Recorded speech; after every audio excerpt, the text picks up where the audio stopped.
8টি আনা পয়সা ছিল খোকন বাবুর ট্যাঙ্কে, তাই দিয়ে সে ঘুমের মাঝে স্বপ্ন কত দেখে। সুনির্মল বসুর ছড়া।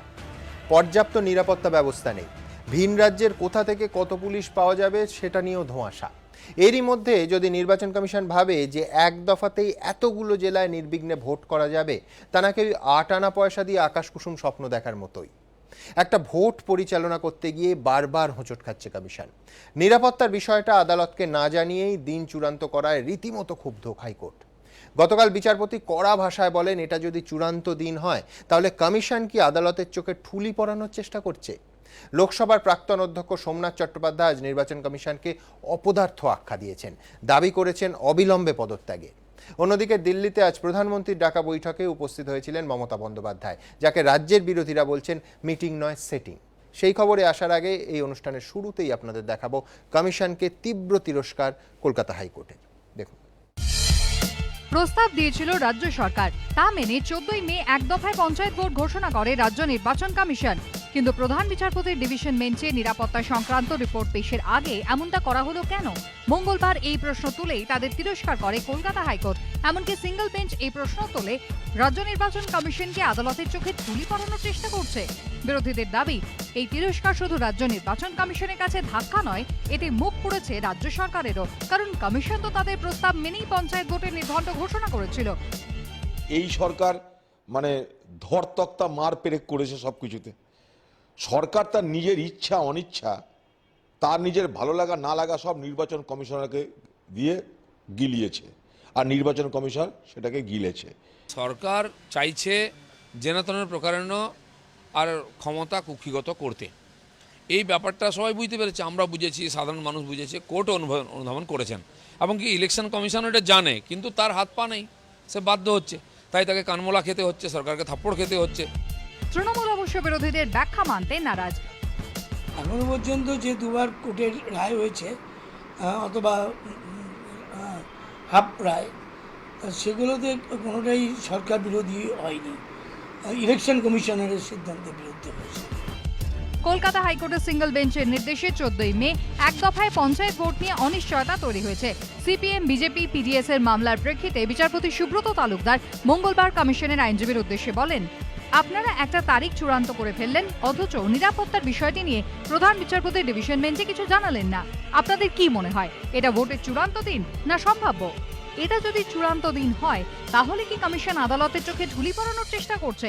কমিশন কি এটাই চায় তারা নিরাপত্তার যে হিসেব পেশ করবে আদালত সেটাই মেনে নেবে?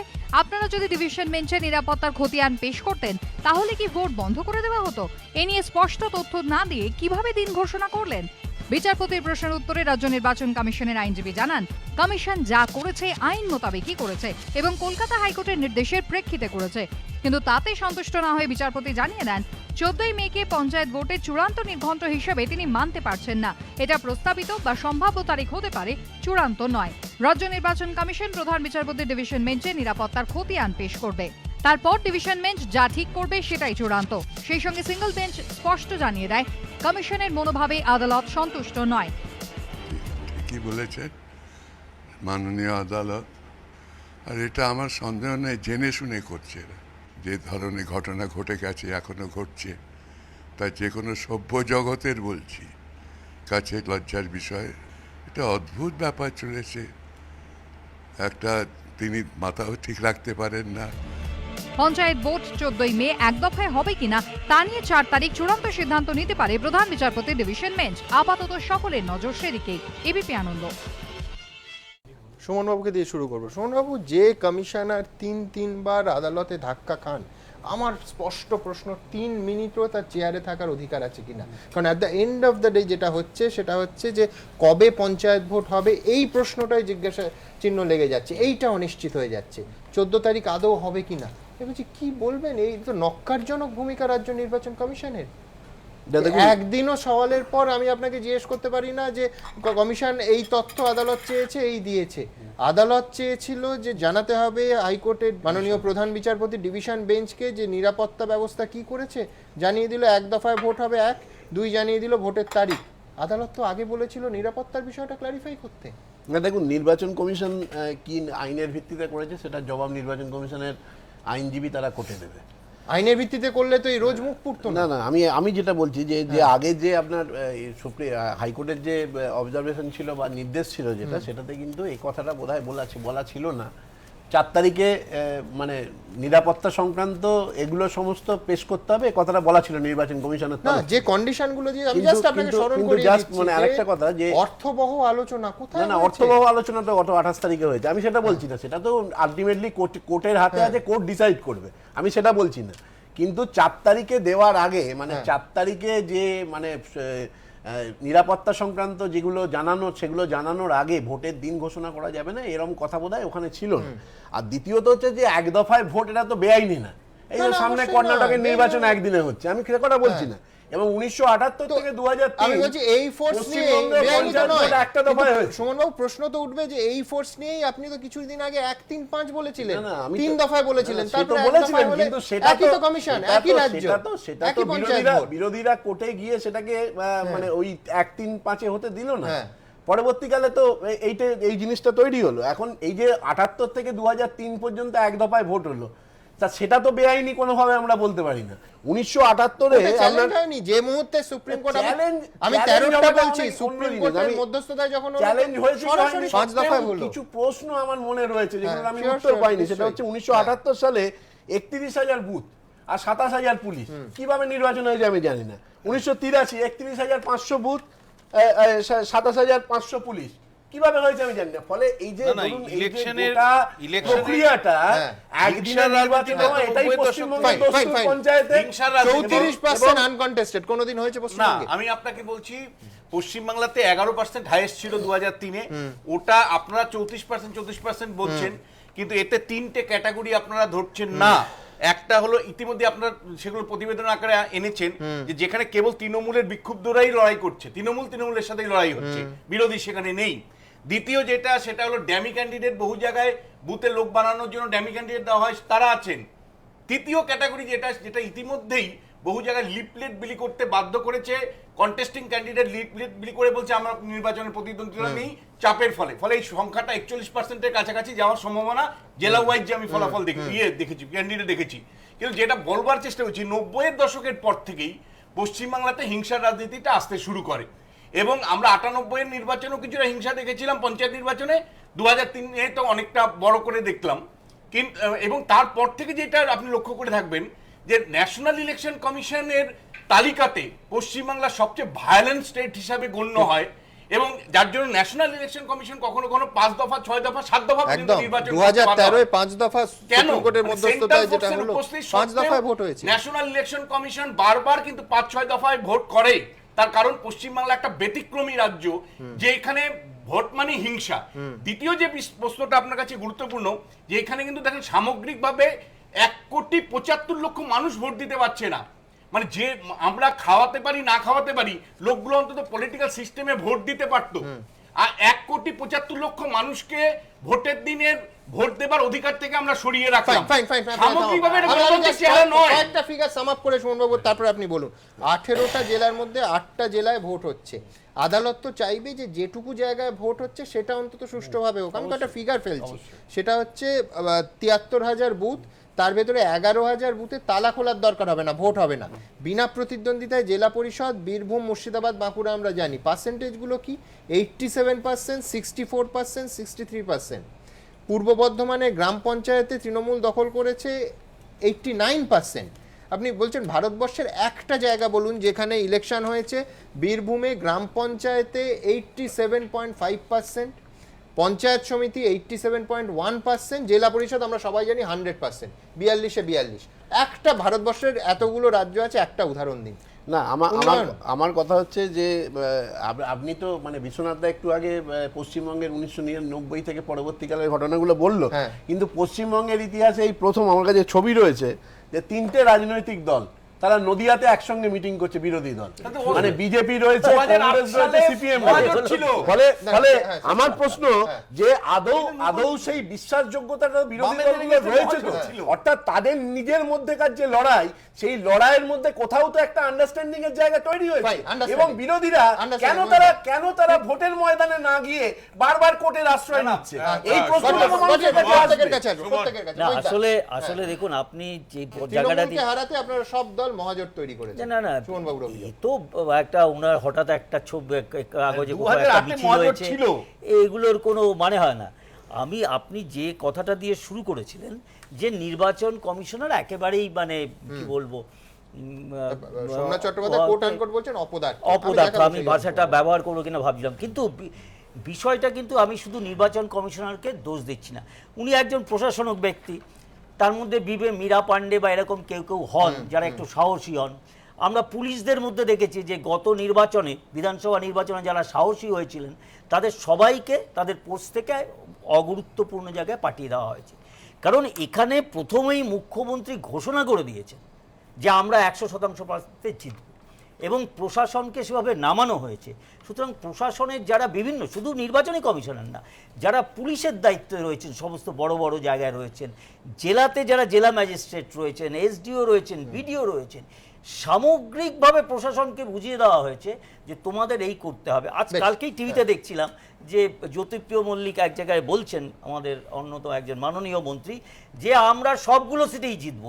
সেই বলার যে ভঙ্গি, তাতে কোনো নির্বাচনী ভঙ্গি নয়। সুতরাং সেখানে নির্বাচনী কমিশনার নিশ্চয়ই কোট আনকোট অপদার্থ, কিন্তু সেটা করা হয়েছে একেবারে উচ্চতম জায়গা থেকে, যা পশ্চিমবঙ্গে আপনার যা বললাম যে আমরা মাথা নিচু করে আমি যাবো সারা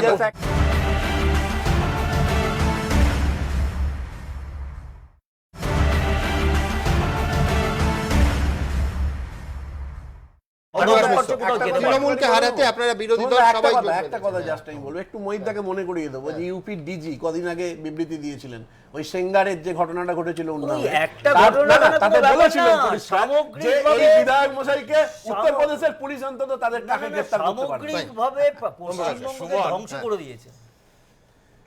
তোমার চ্যানেলের বয়স হয়েছে, তোমারও বয়স হয়েছে, আমাদের সবার বয়স হয়েছে। কোনোদিন জাতীয় কংগ্রেস বিজেপির সঙ্গে একসঙ্গে ভোটে অবতীর্ণ হয়েছে? কোনোদিন সিপিআইএম একসঙ্গে বিজেপির সঙ্গে ভোটে অবতীর্ণ হয়েছে? কোনোদিন হয়নি। কিন্তু কোনোদিন কি আগামী অনেক বয়স্ক মানুষ তো এটাও ভাবতে পারেননি যে কোনোদিন সিপিএম আর কংগ্রেস একসঙ্গে লড়বে। না, তাদেরও তো বয়স হয়েছিল। সিপিএম এবং কংগ্রেস একসঙ্গে রাজনৈতিকভাবে কাজ করেছে, একদম 60-এর দশকেও কাজ করেছে, জোড়া বলদের সময় পরবর্তীকালে কাজ করেছি, আগামী দিনেও কাজ হবে। কিন্তু ইস্যুটা হচ্ছে তোমার প্রশ্ন যে বিরোধীদের মহাজোট হয়েছে কিনা। তৃণমূল কংগ্রেসের লোকেরাই তো বিজেপির সঙ্গে সম্পৃক্ত হয়ে গেছে এবং তাদের উপর আবার অত্যাচার হচ্ছে। আজকে বিজেপির বিরুদ্ধে যদি অত্যাচার হয়, লেফট ফ্রন্ট সাপোর্টারের বিরুদ্ধে যদি অত্যাচার হয়, এমনকি তৃণমূল কংগ্রেসের বিক্ষুব্ধদের বিরুদ্ধে যদি অত্যাচার হয়, আমরা কিন্তু মুখ খুলবো, আমরা মুখ খুলতে বাধ্য। আমরা মনে করি প্রত্যেকেরই অধিকার রয়েছে। আজকে মমতা বন্দ্যোপাধ্যায়ের গ্রহণযোগ্যতা, বিশ্বাসযোগ্যতা কিছু কি থাকলো? উনি বলেছিলেন ফেডারাল ফ্রন্ট করবেন, দাঁড়াও মাঝখানে কথা বলো না, উনি বলেছিলেন ফেডারাল ফ্রন্ট করবেন, উনি বলেছিলেন বিজেপির বিরুদ্ধে একের বিরুদ্ধে এক লড়াই করবেন। আর কোন জায়গাতে নিয়ে এসেছেন? এখন বিজেপির সঙ্গে সেটিং করবার জন্য উদগ্রীব হয়ে গেছেন। জাতীয় কংগ্রেস কোনোদিন কোনো রকম ভাবে গণতন্ত্রের প্রশ্নে এবং ধর্মনিরপেক্ষতার প্রশ্নে কোনো রকম কম্প্রোমাইজ করবে না। এবং এই যে আনকম্প্রোমাইজিং আমাদের যে স্ট্যান্ড, এই আনকম্প্রোমাইজিং স্ট্যান্ডটা বিজেপির বিরুদ্ধে এবং তৃণমূল কংগ্রেসের বিরুদ্ধে বেশ আমি দিল্লির কথা একদম দ্রুত এই রাজ্যে একসঙ্গে মিছিল অবধি হচ্ছে না এই তো মানে সব কথা ফালতু কথা হচ্ছে যে ইলেকশন কমিশন কোথায়, এভরিথিং অ্যাকর্ডিং টু সিএমস ভিশন।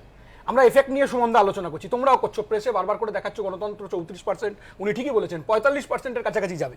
আসলে কজটা কি? কজটা হচ্ছে, আমরা ছোট উদাহরণ দিই, সুতাহাটা গ্রাম পঞ্চায়েত 2013 সালে 60%-এর ওপর আসনে আমরা জিতেছিলাম, 107টা সিপিআইএম, তার মধ্যে 70-এর কাছাকাছি জিতেছিলাম। 2016 সালের বিধানসভা নির্বাচনে 56% ভোট পাই, ওই 107টা আসনে একটাও ক্যান্ডিডেট দেওয়া হয়নি। তার কারণ হচ্ছে ওখানে এমএসডিপির 4 কোটি টাকা এসেছে। আসলে এমএসডিপির যে টাকা, আসলে যে এমরেগার টাকা, বনসৃজনের টাকা, বিধবা ভাতার টাকা, সেই টাকার দখল করতে হবে। সেই কারণে বিডিও অফিস দখল হচ্ছে, এসডিও অফিস দখল করছে। আর নতুন ফিচার, ইলেকশন কমিশনের আধিকারিকের বাড়িতে 7টার সময় মন্ত্রীরা চলে যাচ্ছেন। ইলেকশন কমিশন যখন বাড়াচ্ছেন ডেট, আবার ঘোষণা করছেন যে ওটা কি না। জানা গেছে আসলে- ইলেকশন আসলে- কমিশনারকে কি সত্যি নিগৃহীত হতে হয়েছে? এটা জানা গেছে কিনা এই আমি প্রশ্নটা, শুভর কাছে এই আসবো। প্রশ্নটা কিন্তু উত্তরটা কে দেবে? নির্বাচন সাংবাদিকরা? আমরা পর্দার আড়ালে বাড়িতে কি হয়েছে আমরা জানি না, জানতে আগ্রহীও নই। আমরা শুধু এইটুকু প্রশ্ন তুলতে পারি যে সাংবিধানিক দায়িত্ব পালন করার কাজ যার, তিনি কি সাংবিধানিক দায়িত্ব পালন করতে পারছেন, প্রশ্ন উঠছে। পঞ্চায়েত নির্বাচনে নির্ঘণ্ট ঘোষণা হয়েছিল সেই 31শে মার্চ, কিন্তু তারপর থেকেই বিষবাঁ জলে ভোটের ভবিষ্যৎ। বারবার মামলা হচ্ছে, যার জেরে বারবার হোঁচট খেতে হচ্ছে কমিশনকে। মঙ্গলবারও কমিশনকে তিরস্কার করে কলকাতা হাইকোর্ট বলেছে, রাজ্য নির্বাচন কমিশন কি আদালতের চোখে ঠুলি পরানোর চেষ্টা করছে? তবে এই প্রথম নয়। সন্ত্রাসের অভিযোগে বিরোধীরা সরব হওয়ার পর এবং বিষয়টি সুপ্রিম কোর্ট পর্যন্ত গড়ানোর পর বিজ্ঞপ্তি জারি করে কমিশন জানায় অতিরিক্ত আরও একদিন মনোনয়নপত্র দাখিল করা যাবে, কিন্তু পরদিনই সেই বিজ্ঞপ্তি বাতিল করে দেয় কমিশন। পার্শ্ব শিক্ষকদের প্রার্থীপদ নিয়েও একই রকমভাবে ভুল বদলের অভিযোগ উঠেছে কমিশনের বিরুদ্ধে। প্রথমে তাদের সিদ্ধান্ত ছিল চুক্তিভিত্তিক চাকরি হওয়ায় স্কুলের পার্শ্ব শিক্ষকরা পঞ্চায়েত ভোটে লড়তে পারবেন না। যদিও সরকার লিয়েনে ছাড়পত্র দিয়ে তাদের ভোটে লড়ার পথ প্রশস্ত করে দেওয়ার পরেই অবস্থান বদলে ফেলে কমিশনও। কমিশন নিজে প্রথমে 3 দফায় পঞ্চায়েত ভোটের ঘোষণা করেছিল, কিন্তু সেই কমিশনই পরে অবস্থান বদলে 1 দফায় ভোট করানোর রাজ্য সরকারের প্রস্তাব মেনে নেয়। শুধু বিজ্ঞপ্তি নয়, চিঠি নিয়েও বিতর্কে জড়িয়েছে কমিশন। 23শে এপ্রিল অতিরিক্ত মনোনয়ন পেশের দিন নির্ধারিত হয়েছিল।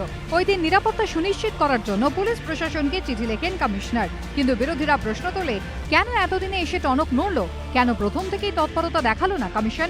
যদিও অতিরিক্ত মনোনয়নের দিনও অশান্ত হয়েছে একাধিক জেলা, বীরভূমে খুন পর্যন্ত হয়েছে। কেন অতিরিক্ত মনোনয়নের দিন সংক্রান্ত বিজ্ঞপ্তিতে গ্রাম পঞ্চায়েত ও পঞ্চায়েত সমিতির মনোনয়নপত্র এসডিও অফিসে জমা করার কথা স্পষ্টভাবে উল্লেখ ছিল না, তা নিয়েও প্রশ্ন তোলে বিরোধীরা।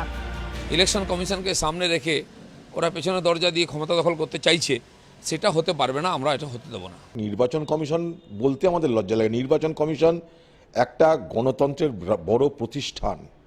সেই প্রতিষ্ঠান যে এত ভঙ্গুর, সেই প্রতিষ্ঠান যে এত মেরুদণ্ডহীন, এটা আমাদের কাছে দেখিয়ে দিল এখানকার নির্বাচন কমিশনার। নির্বাচন কমিশনার যাকে বলে যে আমাদের সেই ঝুলনের দাদ, যে পুতুল হয়, যে পুতুলকে পিছন থেকে টানে আর দাদুর মাথা নড়ে, সেই এখানকার নির্বাচন কমিশনের দিদির হাতের সেই পুতুল।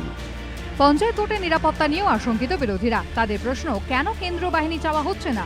যদিও কমিশন এখনও রাজ্য প্রশাসনের ওপরেই আস্থা রেখেছে, এখানেই আঁতাত দেখছে বিরোধীরা। রাজ্য নির্বাচন কমিশন তাকে ছোটো জগন্নাথ করে দেওয়ার ফলশ্রুতিতে এবং মেরুদণ্ডহীন কমিশনার থাকার ফলশ্রুতিতে এই ধরনের ঘটনা ঘটে চলেছে। আরও কি হবে জানি না। যদিও প্রত্যাশিতভাবেই কমিশনের ভূমিকায় কোনো দোষ দেখছে না রাজ্য সরকার। একদিনে তো ইলেকশন কমিশনার রাজি হয়েছেন বলে একদিনে তো অতীত হয়েছে, এবং এখানেও না হওয়ার সম্ভাবনা কোনো অসুবিধার কারণ নেই। এবং সেই দিক থেকে একদিনে করলে রমজানটাও হয়, ভোটটাও হয়। কিন্তু বারবার আদালতে ধাক্কা, তিরস্কার, বারবার নিরপেক্ষতা নিয়ে প্রশ্ন ওঠার পরও কেন রাজ্য নির্বাচন কমিশনার পদত্যাগ করবেন না, এই প্রশ্ন তুলছেন অনেকেই। আমার মনে হয় তিনি এর কাজে যুক্ত নন। আমি সবচেয়ে কম হিসেবে বলতে গেলে আসলে অপদার্থ লোক তিনি। যদি সত্যিকারে তার কোনো গণতান্ত্রিক চেতনা থাকে বা সত্যিকারে তিনি যদি পশ্চিমবাংলা একটা সভ্য দেশ বলে, রাজ্য বলে পরিচিতি করতে পারে, তাহলে এখনই সম্মানের সঙ্গে চলে যাওয়া উচিত। পরিস্থিতি এখন এমন দাঁড়িয়েছে যে 14ই মে ভোট হবে কিনা সেটাই এখন লাখ টাকার প্রশ্ন। যদিও যার ভূমিকা নিয়ে এত প্রশ্ন উঠছে, বারবার আদালতে মামলা হচ্ছে, সেই অমরেন্দ্র কুমার সিংহ কিন্তু স্পিকটি নট। শেষ মুখ খুলেছিলেন সেই 31শে মার্চ। এবিপি আনন্দ।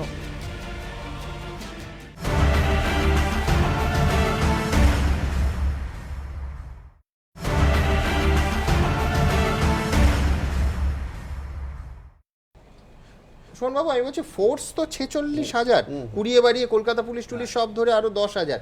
এই ফোর্সের ভিত্তিতেই তো 3 দিন ঠিক হয়েছিল, 1, 3, 5। তাহলে সেখান থেকে 1 দফায় কি করে হলো? না, 1 দফায় তো বললাম আমি যে 1978 থেকে, হ্যাঁ আমি একটু বললাম 1978 থেকে 2003 পর্যন্ত 1 দফায় হয়েছিল। না।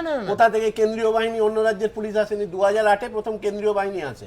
আমি বলছি কথা এটা আপনি দু সপ্তাহ আগে দেখেছিলেন? ওই রাজ্যের ওই নির্বাচন আপনি কমিশন বলেছিলেন, তিন দফায় SDO বললেন। বলেন। তুমি জানো, অনেক বেশি জানো তুমি সিপিআইএম লিডার তো আমার থেকে অনেক জ্ঞানী। SDO একটু বলতে দাও, কথা একটু হয়েছিল। বলতে দাও। এখন বলা হচ্ছে না যে 78 সালে না সুমন ভুল তথ্য ওই যে আছে। ওই যে 78 তথ্য সালে এক মিনিট আরে বলতে দাও না তোমাকে, তুমি তো আমার please, সাথে please, বলে please, গেলে please, please, বড় মুশকিল। হ্যাঁ। তুমি এইসব ভুল তথ্য দেবেন না। এইসব না কথা না বলতে আপনি দুর্নীতির কথা বলছেন কেন্দ্রীয় না। বাহিনীর কথা বলেন শুনবো। আমার শুধু আমার ছোট্ট কথা হচ্ছে প্রশ্ন পাঁচটা রাজ্যে আপনি পুলিশের চেয়েছেন কাজের জন্য কোন চিঠি রাজ্য পাঠানো হয়েছে। আপনাকে না, না, বলুন বেশি কোন না, রাজ্য না, এনশিওর করেছে?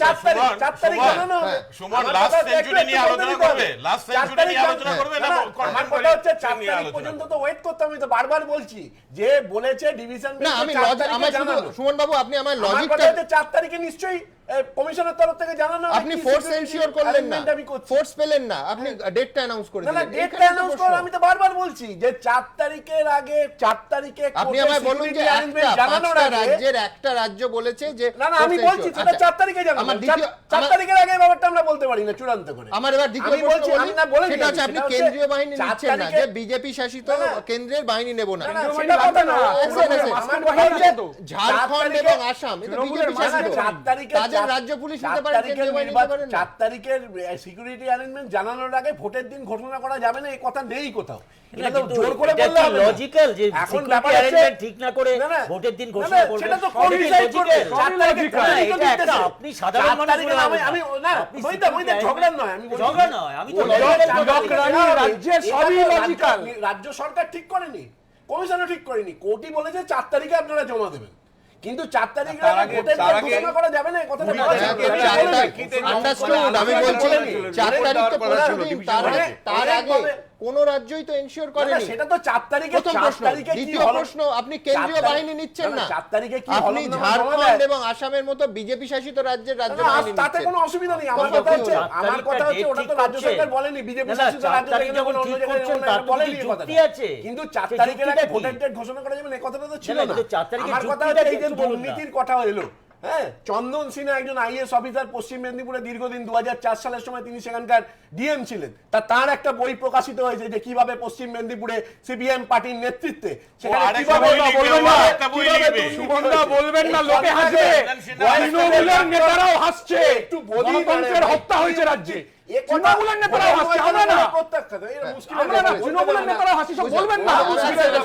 এইটা মহাজোট হচ্ছে। আমি নজরুল সাহেবের কাছে আমি যাবো। একটা কথা বলি, এই যে গয়েশপুরের মানে এক্স কাউন্সিলর গ্রেফতার হলো কদিন আগে। মহাজোটের দরকার নেই, ভাগা, নিয়ে নাও আর বিজেপিকে। setting এর কথা, নিজেদের ওম সঙ্গে। প্রকাশ দা সেটিং এর কথা বলছি, আরো বৃহত্তর সেটিং হয়েছে।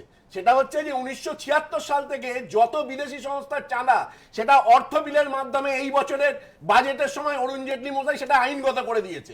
কাদের স্বার্থ জড়িত? 76 সাল থেকে কারা কারা বিদেশি সংস্থার কাছ থেকে বেআইনিভাবে চাঁদা নিয়েছে এবং কেন অর্থ মানে বিলের কংগ্রেস মাধ্যমে এবং সেটাকে- বিজেপির setting আমি হয়েছে বলতে বলছেন। চাইছি না, এই যে বড় বড় সেটিং এর কথা বলেন না, এই তো শুনলে খারাপ আমি লাগে। আমি মিটিং শুনলে বড় খারাপ লাগে।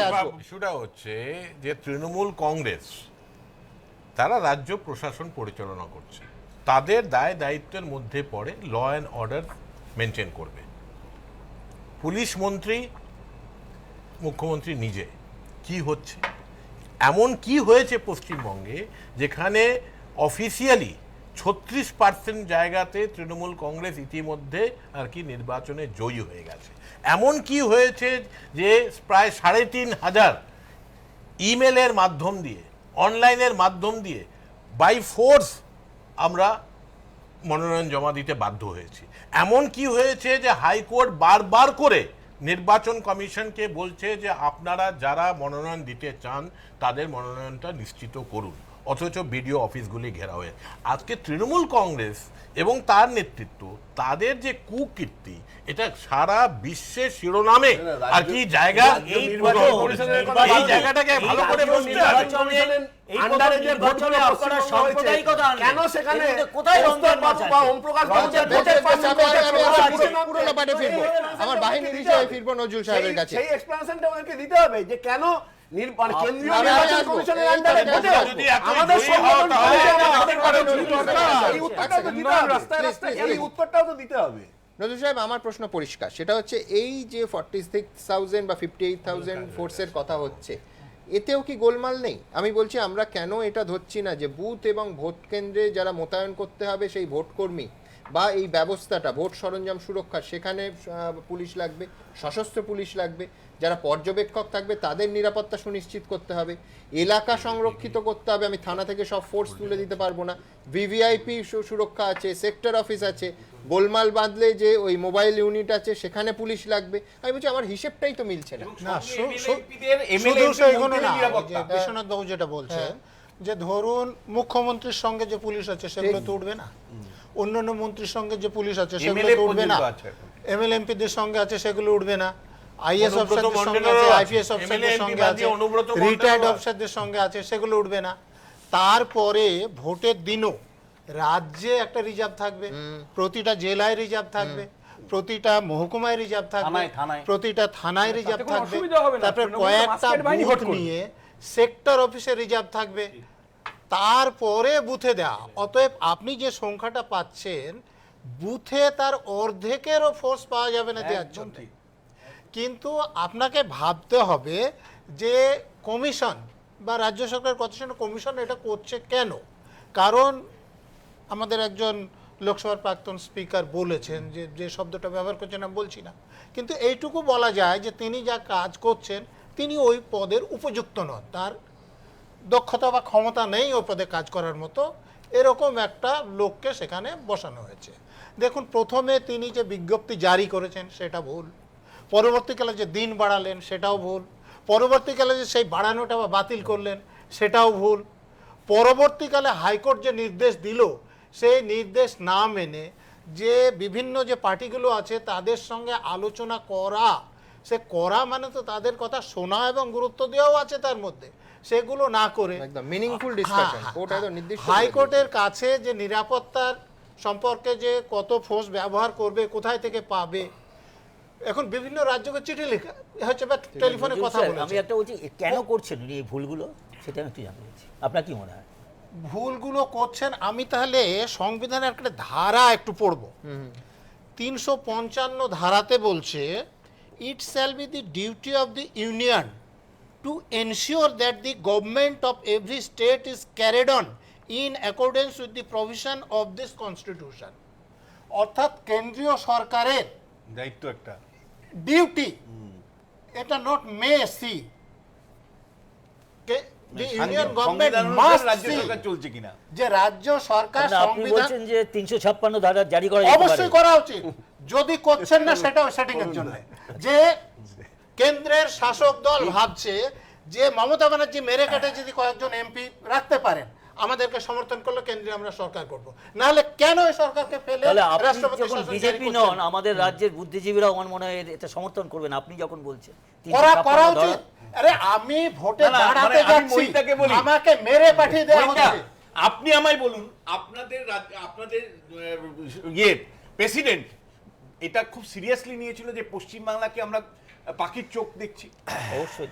আজকে আপনি বলুন, পশ্চিমবাংলার মতন এরকম ভায়োলেন্ট অবস্থা আপনার কোনো মানে দলীয় ইউনিটকে কোনো রাজ্যে ফেস করতে হচ্ছে না? আপনার কেন্দ্রীয় নেতারা একটা বিবৃতি দিয়েছে, একটা বক্তব্য রেখেছে, দিনের পর দিন ঘটনাগুলো ঘটেছে, আপনারা এক প্রান্ত থেকে আরেক প্রান্ত ছুটেছেন, আপনার কেন্দ্রীয় নেতারা কৈলাস বিজয় বলছে, বিশ্বনাথ বাবু আমার একটা প্রশ্ন, যা ঘটছে সেটা যদি সংবিধান ভেঙে পড়া না হয় তাহলে আর কি হলে সংবিধান ভেঙে পড়া? এই যে আপনাদের এই কথাগুলো উঠে আসলেই আমার কেন্দ্রীয় সরকার এই ব্যবস্থা নিতে আরো চিন্তা করবে, তার কারণ আপনারা জানেন আমাদের এই গণতান্ত্রিক অবস্থাতে কেন্দ্রীয় সরকার একটা কথা বলে আপনারা সঙ্গে সঙ্গে ঝাঁপিয়ে পড়বেন। যে আমাদের রাজ্য সভাপতি বলেছেন, আমাদের রাজ্য সভাপতি বলেছেন, আমাদের রাজ্য সভাপতি বলেছেন 356 ধারার অবস্থা আছে। মানে আমি একটু বলতে চাইছি সেটা হচ্ছে যে এত বিরোধিতার মধ্যে এখানে দুটো তিনটে কথা বলতেই হবে। সেটা হচ্ছে যে এই যে গণতান্ত্রিক আবহাওয়া পশ্চিমবঙ্গে হচ্ছে না, অনেকেরই বোধোদয় হচ্ছে। গণতান্ত্রিক আবহাওয়া কথা হচ্ছে, আমার কথা হচ্ছে এই যে প্রাক্তন লোকসভা স্পিকার এই কথাটা বলছেন, যথেষ্ট বিদগ্ধ মানুষ, যথেষ্ট শ্রদ্ধাশীল মানুষ, আমি ব্যক্তিগতভাবে শ্রদ্ধা করি। আমি বলি একটু, বলেনি সোমনাথ বাবু তো বলেনি একটু, সেটা হচ্ছে যে উনি তো দীর্ঘদিন ধরে সিপিআইএম এর সাংসদ ছিলেন, তা তার সময় 34 বছরে কি হয়েছে, বিশ্বনাথ বাবু অন্তত 1990 সাল থেকে পশ্চিমবঙ্গে এই সন্ত্রাসটা শুরু হয়েছে, এটা অন্তত স্বীকার আরে করেছে। ওরা চুরি করেছে বলে আমি চুরি করব, একটু বলে ওরা দিন। মার্ডার করেছে আরে বলে আমি আপনি মার্ডার তো একটু করব। রাজনৈতিক দল করেন না। সেই আপনি জন্য তো রাজনৈতিক দল করেন না। উনি চাইছেন আরে আপনি রাজনৈতিক না, আপনি সময় নিয়ে আসবো, তার আগে বাহিনী বিতর্ক, তারপরে সুমন বাবুর কাছে আসবো। বাহিনী বিতর্ক কি নিয়ে এই বিতর্ক দেখুন। আপনারা একটা তারিখ চূড়ান্ত করে ফেললেন, অথচ নিরাপত্তার বিষয়টি নিয়ে প্রধান বিচারপতির ডিভিশন বেঞ্চে কিছুই জানালেন না। 14ই মেকে পঞ্চায়েত ভোটের চূড়ান্ত নির্ঘণ্ট হিসেবে মানছি না। মঙ্গলবার পঞ্চায়েত সংক্রান্ত মামলার শুনানিতে রাজ্য নির্বাচন কমিশনের উদ্দেশ্যে এমনই মন্তব্য করেছেন কলকাতা হাইকোর্টের বিচারপতি সুব্রত তালুকদার, যা থেকে একটা বিষয় পরিষ্কার, পঞ্চায়েত ভোটের ভবিষ্যৎ আপাতত যে বিষয়টির উপর নির্ভর করে রয়েছে তা হল নিরাপত্তা। পঞ্চায়েত নির্বাচনের জন্য 58,467টি বুথ প্রয়োজন, কিন্তু বিনা প্রতিদ্বন্দ্বিতায় জয় পরাজয় নির্ধারিত হয়ে যাওয়ায় 11,000 বুথে কোনো ভোট নেওয়ার দরকার হচ্ছে না, অর্থাৎ প্রায় 47,000 বুথে ভোট হবে। প্রতিটি বুথে 2 জন করে সশস্ত্র পুলিশ দিতে গেলে মোট 94,934 জন পুলিশ কর্মী লাগবে। পুলিশের স্ট্যান্ডার্ড অপারেটিং প্রসিডিওর বা এসওপি মেনে চললে ভোটের সময় কোনো বুথে 1 জন সশস্ত্র পুলিশ রাখা যায় না, রাখলে অন্তত 2 জন রাখতে হয়। অথচ রাজ্যের হাতে পুলিশ আছে মাত্র 58,000, তার মধ্যে 46,000 সশস্ত্র পুলিশ, 12,000 লাঠিধারী। এই হিসেব অনুযায়ী সব বুথে 2 জন করে সশস্ত্র পুলিশ দেওয়া কার্যত অসম্ভব। সরকারের তরফে এই যুক্তি দেওয়া হতে পারে, 58,000 রাজ্য পুলিশের সঙ্গে কলকাতা পুলিশের প্রায় 10,000 কর্মী এবং বন, কারা, আবগারি দপ্তর এবং হোমগার্ড মিলিয়ে আরও 5,000 নিরাপত্তারক্ষী দেয়া হবে। কিন্তু তাহলেও সংখ্যাটা দাঁড়াবে 73,000-এর কাছাকাছি। কিন্তু 2 জন করে পুলিশ কর্মী দিতে হলে তো 94,000 কর্মী লাগবে, অর্থাৎ সেক্ষেত্রেও কম পড়বে প্রায় 21,000-এর মতো। প্রাক্তন পুলিশ কর্তাদের একাংশ বলছেন 21,000 নয়, ঘাটতিটা আরও বেশি হবে, কারণ বুথ বা ভোট কেন্দ্রের নিরাপত্তা ছাড়াও পঞ্চায়েত ভোটের সময় আরও একাধিক ক্ষেত্রে বাহিনীর প্রয়োজন হয়, যেমন ভোটকর্মী ও ভোট সরঞ্জামের সুরক্ষা, পর্যবেক্ষকদের নিরাপত্তা, এলাকা সুরক্ষিত রাখা, হঠাৎ গোলমাল থামানোর জন্য মোবাইল ইউনিট। এছাড়াও সাধারণ আইন শৃঙ্খলা পরিস্থিতি নিয়ন্ত্রণের জন্য পুলিশ লাগে, অর্থাৎ ঘাটতিটা অনেক বেশি দাঁড়াবে। আমার প্রতিটি সেনসিটিভ বুথের জন্য এত পুলিশ লাগবে, সেনসিটিভের জন্য এত লাগবে, অর্ডিনারির জন্য এত লাগবে। এইবার সেই স্কেলটা ঠিক করে টোটাল করা হয়। আবার একটা প্রেমিসের জন্য কিন্তু আমাকে লোক রাখতে হবে। তারপর আপনার মোবাইল গার্ডিংয়ের জন্য লোক রাখবে, তারপর যারা ইলেকশন অবজারভার আসছে তাদের জন্য লোক দিতে হবে। তাহলে সেই নিরাপত্তার ব্যাপারটা কিন্তু একটা গ্রে এরিয়াতে পড়ে রইল, ধোঁয়াশা হয়ে রইল, তারা কেউ কিন্তু কিচ্ছু বলল না। নবান্ন সূত্রে অবশ্য খবর, রাজ্য সরকার 5টি রাজ্যের কাছে বাহিনী চেয়েছে। এই 5টি রাজ্য হল অসম, ওড়িশা, অন্ধ্রপ্রদেশ, তেলেঙ্গানা এবং পাঞ্জাব। সূত্রের খবর, এই রাজ্যগুলির মুখ্য সচিব স্বরাষ্ট্র সচিবদের সঙ্গে ফোনে কথা বলেছেন এ রাজ্যের স্বরাষ্ট্র সচিব। তারপর চিঠি পাঠিয়ে অনুরোধ করেছেন ভোটের দিন 7 আগে 4 থেকে 5 কোম্পানি করে বাহিনী পাঠাতে। কিন্তু কটি রাজ্য এই চিঠির উত্তর দিয়েছে বা দিলে তারা কত কোম্পানি করে বাহিনী পাঠাতে রাজি হয়েছে তা নিয়ে স্বরাষ্ট্র দপ্তরের শীর্ষ কর্তারা মুখ খুলতে চাইছেন না। তাদের বক্তব্য, এ বিষয়ে যা জানানোর আদালতে জানানো হবে। আর তাই এই প্রেক্ষাপটে ভোটের দিনে নিরাপত্তা নিয়ে নিশ্চিন্ত হতে পারছেন না অনেকেই। এটা অদ্ভুত ব্যাপার চলেছে। নির্বাচন হবে 14 তারিখে, সেখানে কেউ জানে না কোন বুথে কোত্থেকে লোক আসবে। ইলেকশন কমিশনে জানে কোন স্টেট থেকে কত লোক আসবে। আসলে অপদার্থ লোক। যদি সত্যিকারে তার কোনো গণতান্ত্রিক চেতনা থাকে বা সত্যিকারে তিনি যদি পশ্চিমবাংলা একটা সভ্য দেশ বলে, রাজ্য বলে পরিচিতি করতে পারে, তাহলে এখনই সম্মানের সঙ্গে চলে যাওয়া উচিত। বিরোধীরা বলছে মনোনয়ন পর্বে যে সন্ত্রাস হয়েছে তা স্পষ্ট, কারণ মনোনয়ন দাখিলের পর দেখা গেছে 27% আসনে কোনো ভোটই হচ্ছে না, আর মনোনয়ন প্রত্যাহারের পর সেই সংখ্যাটায় 1 লাফে 34% হয়ে গিয়েছে। বিরোধীদের দাবি, এর থেকে স্পষ্ট শাসক দল কিভাবে বিনা লড়াইয়ে সব জিততে চাইছে। তাই আদালতের কাছে তাদের আর্জি, বাকি যে আসনে ভোট হচ্ছে অন্তত সেখানে যেন পূর্ণাঙ্গ নিরাপত্তার মধ্যে মানুষ নিজের গণতান্ত্রিক অধিকার প্রয়োগ করতে পারে, নইলে ভোটের নামে আরও প্রহসন হবে। সিভিক ভলেন্টিয়ার ট্রাফিক কন্ট্রোল করার ক্ষেত্রে তারা কিছু কাজকর্ম করতে পারে, কিন্তু সিভিক ভলেন্টিয়ার কী করে আইন শৃঙ্খলা রক্ষার ক্ষেত্রে গুরুত্বপূর্ণ ভূমিকা পালন করবে, তাদের সেই ট্রেনিং তো নেই। আর এই ট্রেনিং তো 5 দিন 6 দিন দিয়ে হয় না। সরকার চাইছে জেনাতনের প্রকারান্য আর ক্ষমতা কুক্ষিগত করতে। এই ব্যাপারটা সবাই বুঝতে পেরেছে, আমরা বুঝেছি, সাধারণ মানুষ বুঝেছে, কোর্টও অনুধাবন করেছেন। এবং কি ইলেকশন কমিশন এটা জানে, কিন্তু তার হাত পা নেই। তো সেই জন্য যতক্ষণ না ফ্রি ফেয়ার হচ্ছে ততক্ষণ পর্যন্ত আমরা ছাড়বো না, কোর্টও নিশ্চিন্ত হতে পারছেন না। সরকারের অবশ্য দাবি পূর্ণাঙ্গ নিরাপত্তার জন্য প্রয়োজনীয় বাহিনী রাজ্য সরকারের কাছে আছে। সরকার থেকে তো চেষ্টা করছে যে যত বেশি সম্ভব বাহিনী আসুক এবং নিরাপত্তার ব্যবস্থা হোক, এবং আমাদের তরফে নিরাপত্তার সরকারিভাবে যেটা করা হয়েছে সেটুকুনি খবর আমি রাখি। তাদের একটা পঞ্চায়েত ইলেকশন করার পক্ষেই যথেষ্ট আছে। 4 মের মধ্যে নিরাপত্তা নিয়ে প্রধান বিচারপতির ডিভিশন বেঞ্চে রিপোর্ট দিতে হবে রাজ্য নির্বাচন কমিশনকে। তারপর ডিভিশন বেঞ্চ চূড়ান্ত সিদ্ধান্ত নেবে 14 মে ভোট হবে কি না। ফলে আপাতত নজর সেদিকেই। এবিপি আনন্দ। শোনবাবু, বিরোধীদের বক্তব্য সরকার ভেঙে দেওয়া উচিত। না না, সরকার ভেঙে দেওয়ার থেকেও গুরুত্বপূর্ণ এইসব বক্তব্যগুলো এনারা দেখছেন। আমার কথা হচ্ছে যে মানুষ কার কথা শোনেন, যাদের ধারাবাহিকতা আছে। এই যে একটু আগে সোমনাথবাবুর কথা দেখছিলেন না, উনি তো দীর্ঘদিন ধরে সিপিআইএম এর সাংসদ ছিলেন। তার কোনো সময় 34 বছরে একাধিক সন্ত্রাসের ঘটনা ঘটেছে। 2001 সালে কেশপুর থেকে কিভাবে নন্দরানী দল 1 লক্ষ ভোটের ওপর জিতেছিল, 2004 সালে অনিল বসু কিভাবে 6 লক্ষ ভোটের তখন যদি যা দিতেছিল তার থেকে 20,000 ভোটে বেশি জিতেছে। বাবা আপনারা তো চুপ করছেন। নন্দরানী দল কি ভাষা কথা বলছেন? আজকে কি ভাষা কথা বলছেন আপনি? আপনি অশালীন ভাষায় কথা বলছেন। আপনি লাইভ প্রোগ্রামে এসে অশালীন ভাষায় কথা বলছেন। আপনি যেভাবে কথা বলেন আপনি সে অশালীন ভাষায় কথা বলছেন কি? আপনি কি ধরনের কথা বলছেন? আপনি সব কথা বলছেন। কথা বলতে দেন না, আপনি শালীন ভাবে কথা বলুন। না না, আপনি শালীনতা রক্ষা করুন টিভিতে এসে। কাছ থেকে শালীন অশালীন না না, আপনি কি বলছেন বুঝতে পারেন। আমার কথা কি বলছেন? আমার কথা হচ্ছে তখন যদি একটা বিবৃতি থাকতো না, মানুষ সাধু সাধু করতো।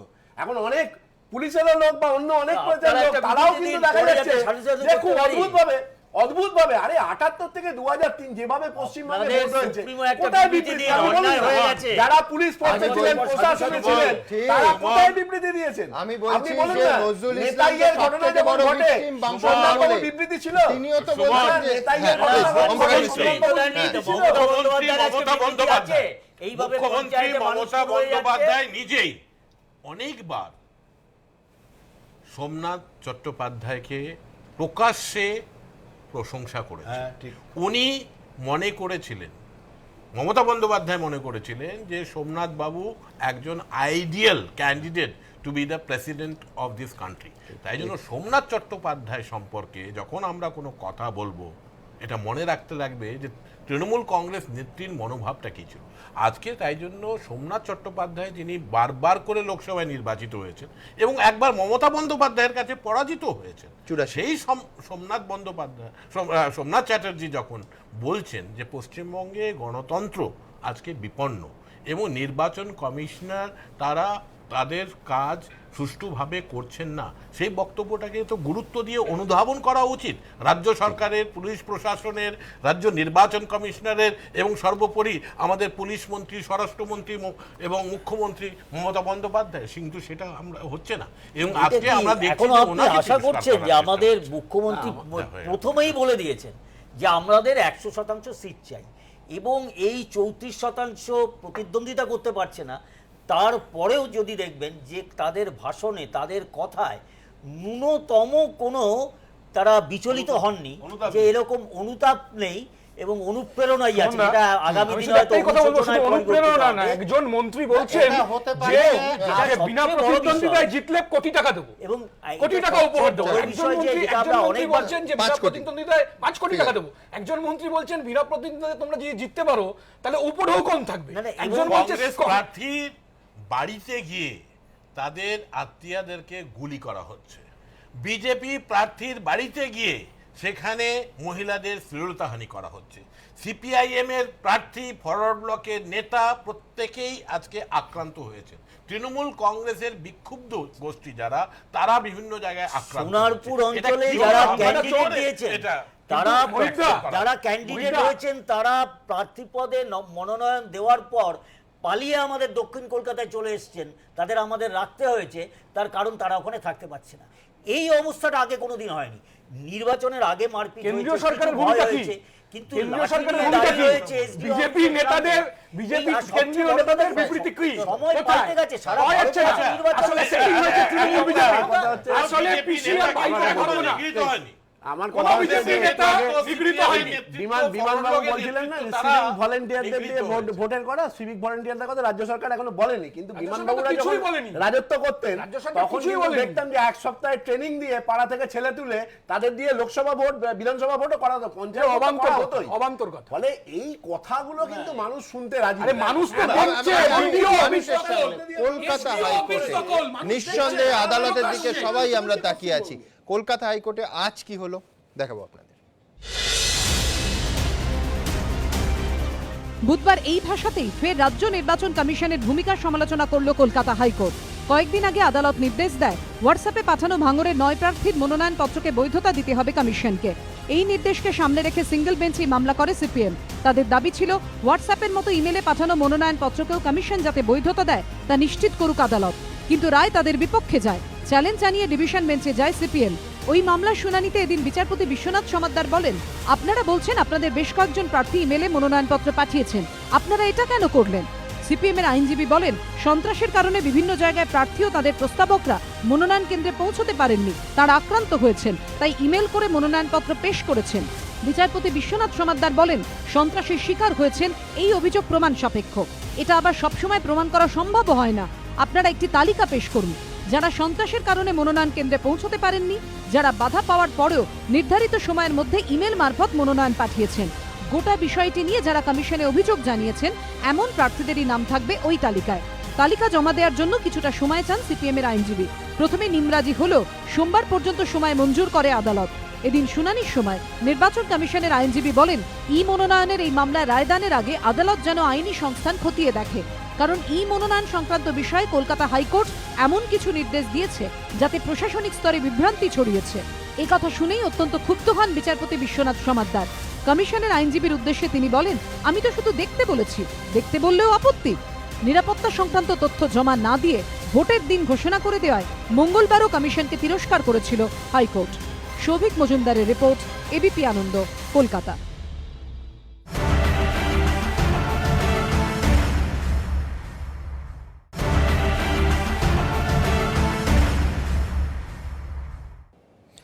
মহাত্মা গান্ধীর 150তম জন্মবার্ষিকী পালন।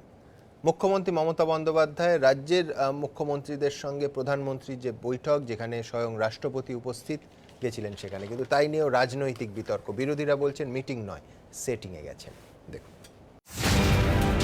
2019-এ মোদীকে গদি ছাড়া করার ডাক দিয়েছেন মমতা বন্দ্যোপাধ্যায়। বুধবার দিল্লিতে সেই মোদীরই মুখোমুখি তিনি। ঘোষিত এজেন্ডা महात्मा गांधी जन्म सार्ध शतवर्ष उपलक्षे गठित कमिटिर बैठक। हमारा कोई पॉलिटिकल प्रोग्राम नहीं है। हमारा कल गांधी जी का जो 22 सेंटिनरी सेलिब्रेशन कमेटी का जो मीटिंग प्राइम मिनिस्टर ने बुलाया है, सब चीफ मिनिस्टर को ही बुलाया है। Gandhi ji is the father of the nation, तो मैंने समझता है कि हमारा सबसे इम्पोर्टेंट है, इसी के लिए हमारा। কিন্তু দিল্লিতে মমতা মোদীর এই বৈঠককে আদৌ অরাজনৈতিক নজরে দেখতে রাজি নয় কংগ্রেস সিপিএম। তাদের দাবি, যিনি রাজ্যের প্রয়োজনে প্রধানমন্ত্রীর দ্বারস্থ হন না, সেই তিনি রাজনৈতিক প্রয়োজনে বারবার ছুটে যান মোদীর কাছে। মুখ্যমন্ত্রী তো কদিন আগে সরাসরি বললেন যে উনি প্রধানমন্ত্রীর সাথে দেখা করবেন না। 3 দিনের মধ্যে মত চেঞ্জ করেছেন কেন? কারণ মিটিং না, যাচ্ছেন সেটিংয়ের জন্য। নারদা হতে পারে, তারপরে এইসব গরু পাচারে সব ধরা পড়ছে হতে পারে। 2014 সালে 7 ডিসেম্বর দিল্লিতে যোজনা কমিশনের বিলোপ নিয়ে প্রধানমন্ত্রীর ডাকা বৈঠকে মুখ্যমন্ত্রী যাননি। 2015 সালের 8 ফেব্রুয়ারি প্রধানমন্ত্রীর নেতৃত্বে নীতি আয়োগের প্রথম বৈঠকেও তিনি গরহাজির ছিলেন। কিন্তু বিরোধীদের দাবি, এরপর যখন সারদা কাণ্ডে তৃণমূলের একের পর এক নেতা, মন্ত্রী, সাংসদ গ্রেফতার হচ্ছেন, তখনই দিল্লিতে মোদীর সঙ্গে বৈঠকে বসেন মমতা। কলকাতায় নজরুল মঞ্চেও একটি অনুষ্ঠানে দেখা যায় দুজনকে। স্থল সীমান্ত চুক্তি স্বাক্ষরের সময়ও ঢাকায় নরেন্দ্র মোদীর সঙ্গী হন মমতা বন্দ্যোপাধ্যায়। কিন্তু বাম কংগ্রেসের দাবি, বিজেপি রাজ্যে তৃণমূল বিরোধিতার সুর চড়াতেই ছবিটা আবার বদলে যায়। ফের মোদী সরকারকে আক্রমণে ঝাঁঝ বাড়ান মুখ্যমন্ত্রী। গত বছর ভারত ছাড়ো আন্দোলনের 75তম বর্ষপূর্তি উপলক্ষে ভিডিও কনফারেন্সের মাধ্যমে দেশের 700 জেলা শাসকের সামনে বক্তৃতা দেন নরেন্দ্র মোদী। কিন্তু সেই বৈঠকে রাজ্যের জেলা শাসকদের যোগ দেওয়ার অনুমতি দেননি মমতা। আর এখন যখন লোকসভা ভোট সামনে, তখন ফের দিল্লিতে কেন মোদীর সঙ্গে বৈঠকে মমতা, এই প্রশ্নই তুলছেন অনেকে। মমতা ব্যানার্জি এই মুহূর্তে এনডিএ পার্টির এজেন্ট। ফেডারেল গভর্নমেন্ট করে কংগ্রেস তার মতো থাকবে, বিজেপি তার মতো থাকবে, আমরা আমার মতো থাকবো। মানেটা কি?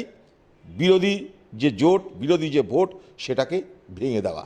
নরেন্দ্র মোদীকে খুশি রাখলে বাংলায় মমতা ব্যানার্জির এই মুহূর্তে বিপদ কম। নারদা সারদার খাঁড়া ঝুলছে, দুর্নীতির প্রচুর খাঁড়া ঝুলছে। মিউচুয়াল আন্ডারস্ট্যান্ডিং, ওদের মধ্যে যে সব ইস্যুগুলো আছে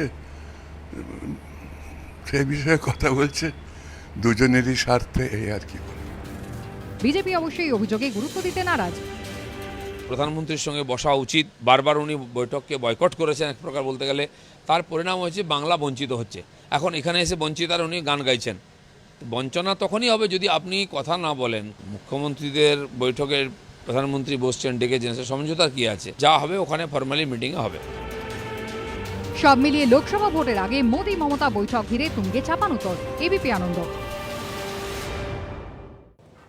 সরাসরি চলে যাব নয়াদিল্লিতে আমাদের প্রতিনিধি বিজেন্দ্র সিংহর কাছে। বিজেন্দ্র, রাজ্যে এই নিয়ে রাজনৈতিক বিতর্ক, মিটিং এর কথা বলো। মিটিং হয়ে যখন বেরিয়ে এলেন মমতা বন্দ্যোপাধ্যায়, আমি দর্শকদের দ্রুত একবার দেখাতে চাইবো ঠিক কি বললেন মমতা বন্দ্যোপাধ্যায়, তারপরে আসছি তোমার কাছে।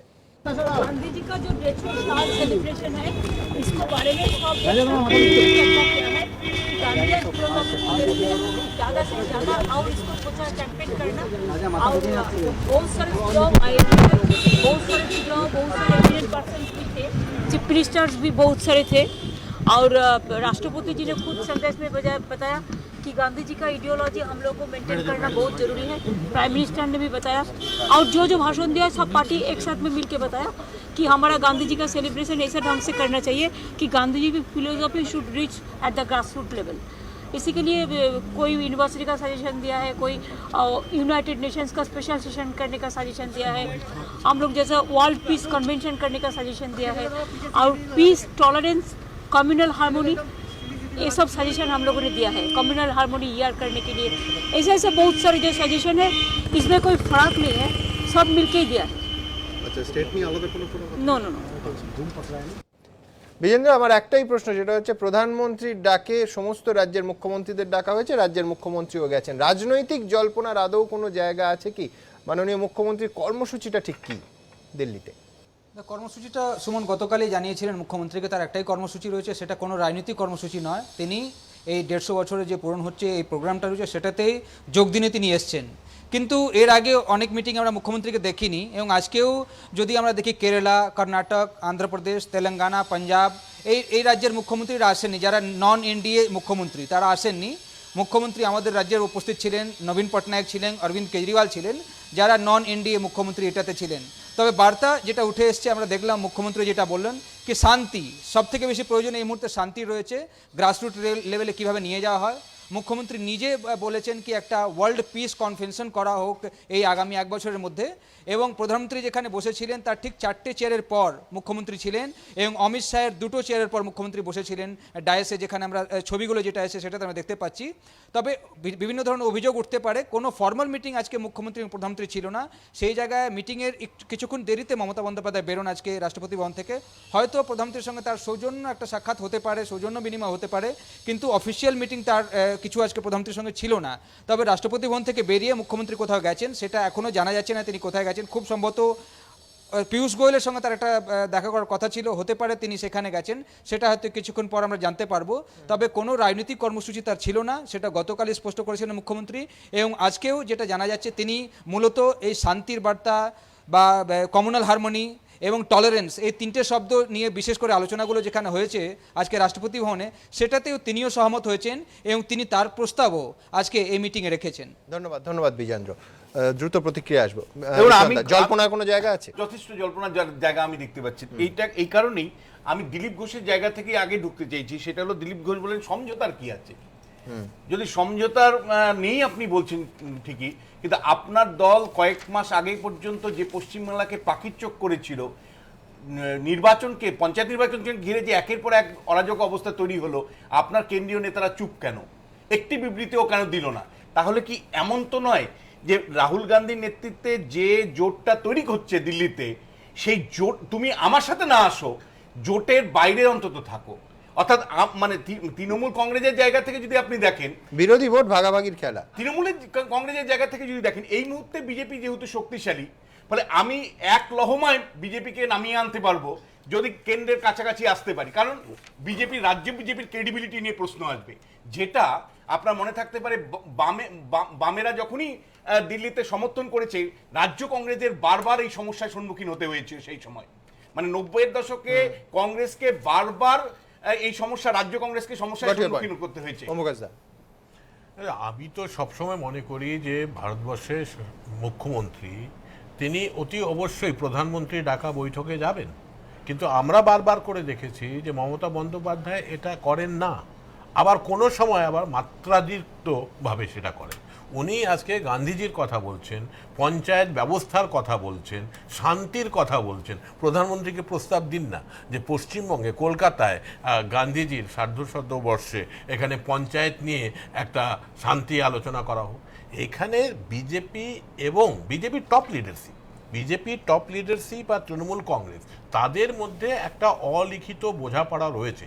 রাহুল গান্ধীর যেভাবে রাইজ হচ্ছে এবং জাতীয় কংগ্রেসকে আবর্ত করে সমস্ত রাজনৈতিক শক্তি যেভাবে একত্রিত হচ্ছে 2019কে সামনে রেখে, সেখানে মমতা বন্দ্যোপাধ্যায়কে ইউজ করা হচ্ছে, টিআরএসকে ইউজ করা হচ্ছে বিজেপির দ্বারা, যাতে করে অপোজিশন দুর্বল হয়। এবং আমরা তো মনে করছি যে মমতা বন্দ্যোপাধ্যায় যেই মুহূর্তে বুঝতে পেরেছেন যে জাতীয় কংগ্রেসকে কোনোভাবে ভাগে আনা যাবে না এবং জাতীয় কংগ্রেস এবং সিপিআইএম বিশেষ করে তাদের সম্পর্কটা অটুট থাকবে আগামী দিনেও এবং আরও বেশি করে মজবুত হবে এই পশ্চিমবঙ্গে এবং অন্যত্র, তখনই উনি ঠিক করেছেন যে আবার নতুন করে বিজেপির সঙ্গে কিভাবে গাঁটছড়া বাঁধা যায় এবং কিভাবে নেগোসিয়েশন। সরাসরি সুজন চক্রবর্তী বলছেন সেটিং। বলছি পুরোটাই সেটিং, দিল্লিতে দোস্তি আর পশ্চিমবাংলায় কুস্তি, পুরোটাই ফেক।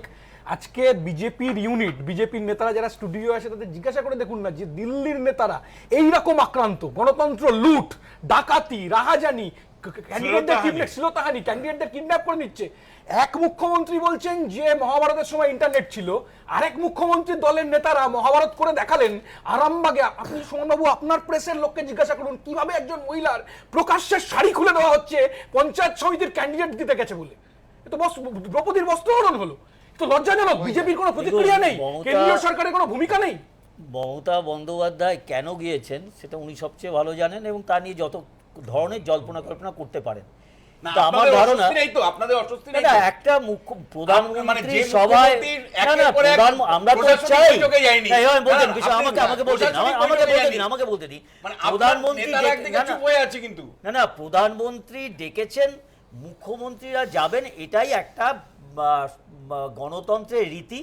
মমতা বন্দ্যোপাধ্যায় ইচ্ছে মতন সেটা করেন এবং মাঝে উনি তো একটা ধরনের দেশবিরোধী, মানে আজ পর্যন্ত ভারতবর্ষের কোনো মুখ্যমন্ত্রী বলেনি যে তাকে মারবার পরিকল্পনা হচ্ছে, ওনার প্লেনে দিলে হয়েছিল, উনি বলে দিলেন ওনাকে মারবার পরিকল্পনা হচ্ছে। যেটা ভারতবর্ষের কোনো মুখ্যমন্ত্রী বলেনি, কোনো মুখ্যমন্ত্রী কোনোদিন বলেনি যে আমার রাজ্যে কু শুরু হয়ে গেল। এরকম একজন মুখ্যমন্ত্রী যদি কিছু শুভবুদ্ধি উদয় হয় যে হ্যাঁ প্রধানমন্ত্রী ডেকেছেন, একবার অন্তত যাওয়া উচিত, গিয়েছেন। এতে যত কিছু কল্পনা করতে পারেন, আমি পশ্চিমবঙ্গের স্বার্থে, এই প্রশ্নটা ভোটারকে দিতে হবে, আপনাকে এবার পঞ্চায়েত নির্বাচনে ভোটারদের কাছে দিতে হবে, যেতে হবে, বলতে হবে যে সারদা তদন্ত কেন আটকে আছে, নারদা তদন্ত কেন আটকে আছে, কি ঘটলো যে সারদা তদন্ত একসময় লড়াই করেছি, একসময় আটকে যায়, যখন দাঙ্গা হয়েছে আমাদের কেন্দ্রীয় নেতারা এসেছে, তারা মার খেয়েছে, আমাদের এমপিরা বারবার এখানে মার খেয়েছে, কেন আপনারা আসেননি? আপনাকে মমতা বন্দ্যোপাধ্যায় আঙুল তুলে হবে না, আপনার দায়িত্ব আপনি পালন করছেন কিনা? করছি তো, আমরা তো রাস্তায় নেমে করছি। ভাগ মমতা ভাগ করছি না, ভাগ মুকুল ভাগ, মুকুল এখন মুকুল ভাগ, মুকুল ভাগ বলি, সেটা ভাগ মমতা ভাগ, মুকুল এখন একটু বলুন। সেটা হচ্ছে যে এই যে একটু আগে সুজন বাবু সেটিং এর কথা বলছিলেন না, সেটিং এর একটা গুরুত্বপূর্ণ উদাহরণ আছে। 2014 লোকসভা নির্বাচন জেতার পরই নরেন্দ্র মোদীর সঙ্গে প্রথম বৈঠক করেছিলেন ত্রিপুরার মুখ্যমন্ত্রী মানিক সরকার। পরবর্তীকালের ইতিহাস জানি, মানিক সরকার যেভাবে ত্রিপুরাটা বিজেপিকে উপহার দিলেন, হয়তো ওটা সেটিং। 2016 সালে বিজেপি সরকারের 150 বার্ষিক চেষ্টা হচ্ছে সংবাদপত্রের প্রথম পাতায়, তাই এটা সেটিং ছাড়া কি বলবো। আমি বলছি যেটা সেটা হচ্ছে যে সংবাদপত্রে বেরিয়ে বর্তমানে আপনারা সংবাদপত্র দেখেছেন ভালো করে পড়ুন। শিক্ষা অভিযান প্রকল্পে বুঝতে পারবেন যে পশ্চিমবঙ্গ কম টাকা পশ্চিমবঙ্গ পেয়েছে এবং মমতা বন্দ্যোপাধ্যায় বিজেপি বিরোধিতার পেছনে বিশ্বাসযোগ্যতা রয়েছে। সেটা হচ্ছে এই কদিন আগে টাকা পে করে কি উন্নয়ন হবে তো? লিজ দেওয়া হলো ডালিয়া টাকা পে তো উন্নয়ন হবে না। যত আজে বাজে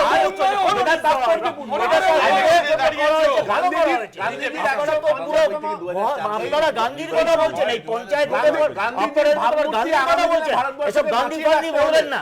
আপনারা বলুন আপনাদের নেতা অনুব্রত কথা বলেন, গান্ধীর কথা বলবেন দুটো লাইনে দাঁড়িয়ে আছে। আমি খালি অনুব্রতর কথা বলুন, গান্ধীর কথা বলবেন না। শুধু অন্নদা শঙ্কর রায় দুটো লাইন আপনি অনুব্রতর কথা বলুন, অন্নদা শঙ্কর রায় গান্ধীও কি বাঁচবে?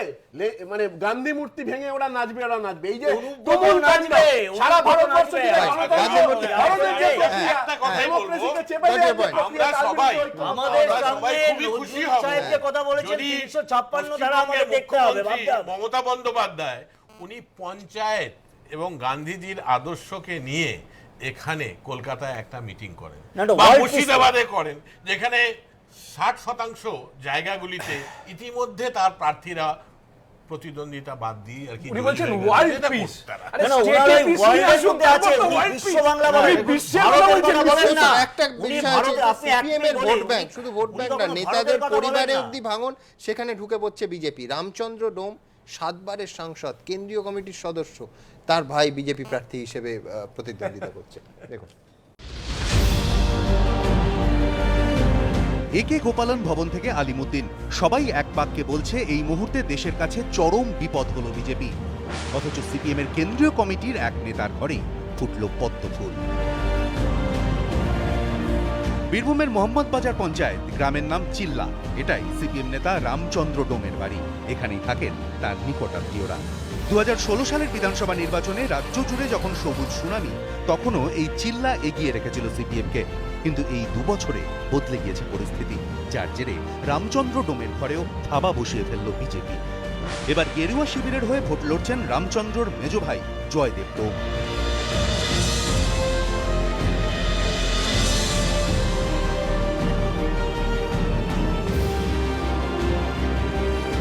ময়দানে সিপিএম না থাকায় মুখোমুখি লড়াই হবে তৃণমূল বিজেপির।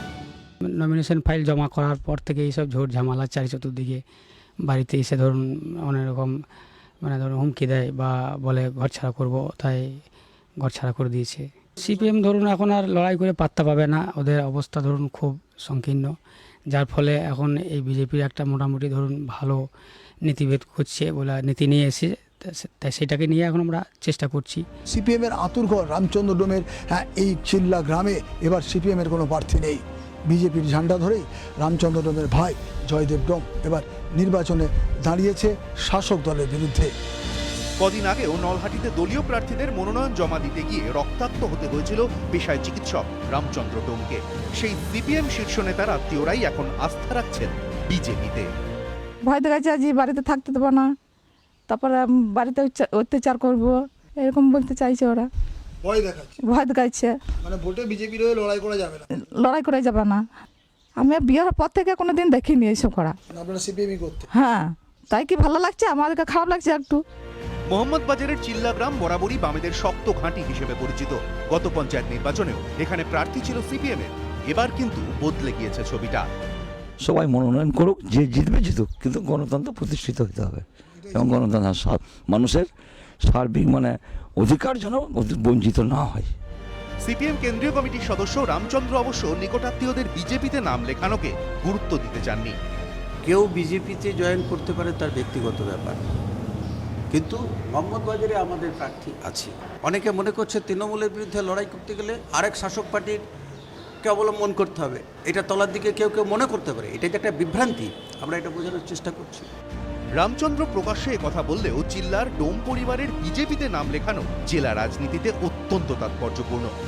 কারণ এই পরিবার থেকেই সিপিএম এর সর্বোচ্চ নীতি নির্ধারক কমিটিতে পৌঁছেছেন রামচন্দ্র ডোম। 1989 সাল থেকে বীরভূম ও বোলপুর লোকসভা কেন্দ্রে পরপর 7 বার সাংসদ নির্বাচিত হয়েছেন। এহেন এক সিপিএম নেতার বাড়িতেই ঢুকে পড়ল বিজেপি।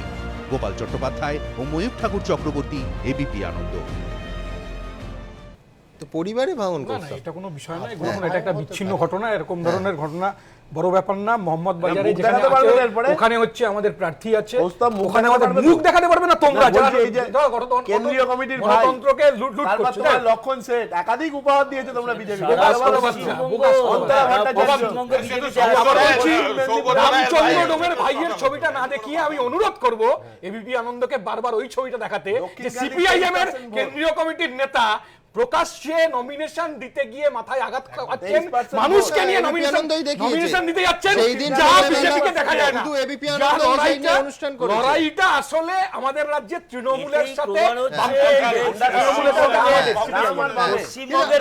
রাজ্যের ক্ষেত্রে নতুন একটা জিনিস অবশ্যই দেখাতে চাইবো, সেটা হচ্ছে সোশ্যাল মিডিয়ায় যুদ্ধ। ডায়মন্ড হারবার কেন্দ্রের অন্তর্গত পঞ্চায়েত আসনগুলোতে মনোনয়ন দিতে পারছে না বামেরা। এই নিয়ে বামেদের জবাব আজকে অভিষেক বন্দ্যোপাধ্যায় দিলেন টুইটে, পাল্টা জবাব দিলেন সুজন চক্রবর্তী। চ্যালেঞ্জের জবাব আরেকটা চ্যালেঞ্জ দেখুন। পঞ্চায়েত ভোট নিয়ে এবার টুইট যুদ্ধ, অভিষেক বনাম সুজন। একদিকে মুখ্যমন্ত্রীর ভাইপো তথা ডায়মন্ড হারবারের তৃণমূল সাংসদ, আরেকদিকে বাম পরিষদীয় দলনেতা তথা সিপিএম কেন্দ্রীয় কমিটির সদস্য। সোমবার অভিষেক বন্দ্যোপাধ্যায়কে আক্রমণ করে সুজন চক্রবর্তী লেখেন, ডায়মন্ড হারবার যুবরাজের খেলার মাঠ, সেখানে এবারের ত্রিস্তর পঞ্চায়েত নির্বাচনে বিরোধীদের লড়ার কোনো অনুমতি নেই। তৃণমূলের দুষ্কৃতী এবং পুলিশের অত্যাচারে বিরোধীরা আতঙ্কিত। প্রতিবাদ জানালেই মিথ্যে মামলায় ফাঁসানো হচ্ছে, বাড়িতে দুষ্কৃতী পাঠিয়ে হামলা হচ্ছে। একই সঙ্গে কটাক্ষের সুরে সুজন লেখেন, পিসি ভাইপো দুজনেরই মনে রাখা দরকার হিটলারকেও হারের সম্মুখীন হতে হয়েছিল। পাল্টা টুইট যুদ্ধে নামেন অভিষেকও। নম্রতার সঙ্গে আপনাকে বলছি, 2019 আর বেশি দূরে নেই। আপনি অনুগ্রহ করে ডায়মন্ড হারবার লোকসভা কেন্দ্র থেকে লড়ে দেখান। আপনার সব সমস্যা দূর করতে বিনম্রভাবে আমি এই পরামর্শ দিচ্ছি। আপনাকে নিশ্চিত করছি, আগে আপনি মনোনয়নপত্র জমা দেবেন, তারপর আমি দেব। এরপরও থামেনি স্নায়ুর লড়াই। অভিষেককে খোঁচা দিয়ে যাদবপুরে সিপিএম বিধায়ক টুইটারে লেখেন, আপনার দল যে বিরোধীদের মনোনয়ন জমা দিতে দেয়নি সেই সত্যিটাই মেনে নেওয়ার জন্য ধন্যবাদ। আপনি যদি সত্যিই উন্নয়ন নিয়ে এতই আত্মবিশ্বাসী হতেন, তাহলে বিরোধীদেরও মনোনয়ন জমা দিতে দিতেন। আসন্ন লোকসভা নির্বাচনে ডায়মন্ড হারবারের লড়ার প্রস্তাব নিয়ে সরাসরি অভিষেকের পরিবারকে নিশানা করেন সুজন। লেখেন, সিপিএম পারিবারিক সম্পত্তি নয়, আমরা আলোচনার মধ্যে দিয়ে প্রার্থী ঠিক করি। এখানে পিসি ভাইপোর মর্জি মাফিক কাজ হয় না, আমাদের দলে গণতন্ত্র রয়েছে। এতই যদি ওনার গাটস ডেভেলপমেন্ট নিয়ে, তাহলে নমিনেশন দিতে দিলেন না কেন? তৃণমূল পৈতৃক সম্পত্তি হতে পারে, সিপিআইএম কারোর পৈতৃক সম্পত্তি নয়, কারোর ব্যক্তিগত সম্পত্তি নয়। সিপিআইএম প্রার্থী দেবে কি না, কে প্রার্থী হবে, কবে তিনি নমিনেশন দেবেন, আগে না পরে, এটা বামপন্থীরা আলাপ আলোচনা করে, পার্টিতে আমরা আলাপ আলোচনা করে যথাসময় ঠিক করব। কন্টেস্ট তো ওখানে হবেই, পার্লামেন্টেও হবে। বুধবার পাল্টা টুইটে কড়া জবাব দিয়েছেন অভিষেক। লিখেছেন, যেহেতু আপনার কাছে কোনো রাজনৈতিক উত্তর নেই, তাই আপনি ব্যক্তিগত আক্রমণের পথে হাঁটছেন। আপনার কাছে ভালো কিছু আশা করেছিলাম। আপনাদের মতো নেতারা মাথায় বসে থাকায় সিপিএম আজ দেশের সবচেয়ে বড় অনুৎপাদক সম্পত্তি হয়ে দাঁড়িয়েছে। দলকে বোঝানোর জন্য আপনার হাতে এখনো 1 বছর সময় আছে। এই সময়ের মধ্যে আপনি দলকে বোঝান যাতে ডায়মন্ড হারবার থেকে আপনাকে প্রার্থী করে। কিছুক্ষণের মধ্যেই জবাব ফিরিয়ে দেন সুজন চক্রবর্তী। প্রাপ্য সম্মান দিয়ে বলছি, আপনার এটা জানা উচিত, এটা ব্যক্তিগত কোনো বিষয় নয়। গণতন্ত্র আছে কি নেই সেটা নিয়েই বলেছি। তার কাছে যদি রাজনৈতিক উত্তর থাকতো, তাহলে তিনি বা তৃণমূল সন্ত্রাস হুমকির পথ বেছে নিতেন না। তার জানা উচিত, 1978 সাল থেকে ডায়মন্ড হারবার সবসময় বহুদলীয় পঞ্চায়েত নির্বাচন দেখেছে। তার বা তার দলের যদি রাজনৈতিক সততা থাকতো, তাহলে তারা বিরোধীদের মনোনয়ন জমা দিতে দিতেন। ডায়মন্ড হারবার লোকসভা কেন্দ্র এখন তৃণমূলের দখলে। 2014 সাল থেকে এখানকার সাংসদ অভিষেক বন্দ্যোপাধ্যায়। এই লোকসভা কেন্দ্রের অধীনস্থ এলাকায় জেলা পরিষদের আসন 20টি, পঞ্চায়েত সমিতির আসন 199টি, কিন্তু এর একটিতেও এবার প্রার্থী দিতে পারেনি বামেরা। গ্রাম পঞ্চায়েতের আসন 1081টি, এখানেও বামেরা লড়াইয়ে নেই। ভোটে লড়াই না হলেও টুইটার যুদ্ধ চলছে। আশাবুল হোসেন ও প্রকাশ সিনহার রিপোর্ট, এবিপি আনন্দ। দেখুন, মানতে হবে নতুন ফ্রন্ট, নতুন প্রকরণ। আপনি নিশ্চয়ই বলতে পারেন নতুন প্রকরণ, কিন্তু প্রকরণের বাইরে ডায়মন্ড হারবার কলকাতার এত কাছে, সেখানে মনোনয়নকে ঘিরে যেটা ঘটেছে সেটা উচ্চ স্তরের কোনো নেতার পক্ষে শোভা পায় না। সেটা সুজন চক্রবর্তী হতে পারে অথবা অভিষেক বন্দ্যোপাধ্যায় হতে পারে। যেভাবে সাংবাদিকরা নিগৃহীত হয়েছে, একেবারে বিভস্ত্র করা হয়েছে সাংবাদিকদের, সেটা আর যাই হোক সেই এলাকার যিনি সাংসদ তার কাছে একেবারেই সেটা মানে আমার মনে হয় সুখকর নয়। সামগ্রিকভাবে যে ছবিটা ডায়মন্ড হারবার লোকসভার অন্তর্গত উঠে এসেছে, সেটা বহুত্ববাদে গণতান্ত্রিক কোনো পরিবেশ সেখানে যে ছিল না, এবং মনোনয়নকে ঘিরে যে অবস্থা তৈরি হয়েছে সেটা পরিষ্কার বোঝা গেছে। আর যাই হোক, অভিষেক বন্দ্যোপাধ্যায় কিন্তু এটা গরিমা করার কোনো জায়গা নেই। শোনো না, সেটা হচ্ছে যে ওই সিপিআইএম পার্টিতে গণতন্ত্র আছে কি নেই না, তার একটা প্রকৃষ্ট উদাহরণ হচ্ছে জগমতি সাংওয়ান। মানে ওই কেন্দ্রীয় কমিটিতে যে বিষয় একরকম চলে গেলেন এবং আপনি আনন্দবাজার পত্রিকা তারা কিন্তু পশ্চিমবঙ্গের বিভিন্ন পঞ্চায়েতগুলোতে তারা একটা করছে, সার্ভে করছে, এবং তাতে অধিকাংশ জায়গায় দক্ষিণ 24 পরগনা, ডায়মন্ড হারবারের অধিকাংশ পঞ্চায়েত এবং পশ্চিমবঙ্গের পঞ্চায়েতগুলো প্রত্যেকটা জায়গায় যে প্রভূত পরিমাণ উন্নয়নের কাজ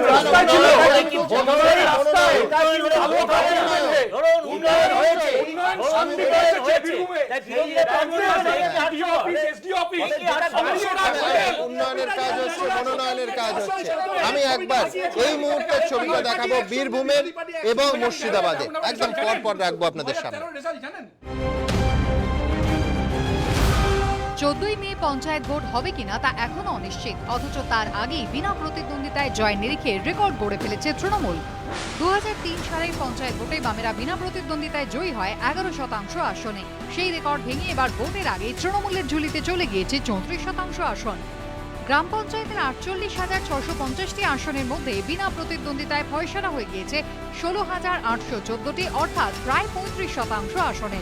পঞ্চায়েত সমিতির 9,217টি আসনের মধ্যে 3,059টি আসনে ভোট হচ্ছে না, অর্থাৎ শতাংশের বিচারে প্রায় 33%। জেলা পরিষদের 825টি আসনের মধ্যে লড়াই হচ্ছে না 203টি আসনে, অর্থাৎ প্রায় 25% আসনে।